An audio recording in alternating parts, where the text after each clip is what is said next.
আসসালামু আলাইকুম বন্ধুরা, আজকে শুক্রবার, সাপ্তাহিক ছুটির দিন। এই দিনে আমার একজন বড় ভাই হাজী মোহাম্মদ ইসমাইল হোসেন, উনি আসছেন সুদূর কুয়েত থেকে। এই ছোটো ভাইকে একটু দেখা সাক্ষাৎ করবেন বা বাইকে অল্প স্বল্প কিছু কাজ আছে, কাজগুলো করার জন্য।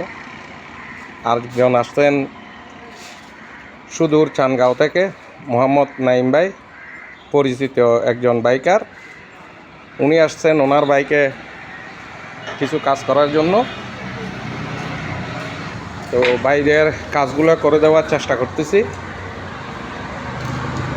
নিজের কাছে একটা জিনিস ভালো লাগে, সেটা হচ্ছে কোনো একজন ভাই ব্রাদার, কাস্টমার বা বন্ধু যখন দূর দূরান্ত থেকে আমার কাছে আসে, এই জিনিসটা যথেষ্ট একটা ভালো লাগে। এবং এটা হচ্ছে আমার বড় ভাই হাজী ইসমাইল হোসেনের বাইক, এটাতেও কিছু কাজ করতে হবে। তো শুক্রবার জুমার নামাজের সময় মোটামুটি আরেকটা বাইকে কাজ করতেছি। এই কাজটা শেষ হলে এটা করে দেব ইনশাল্লাহ।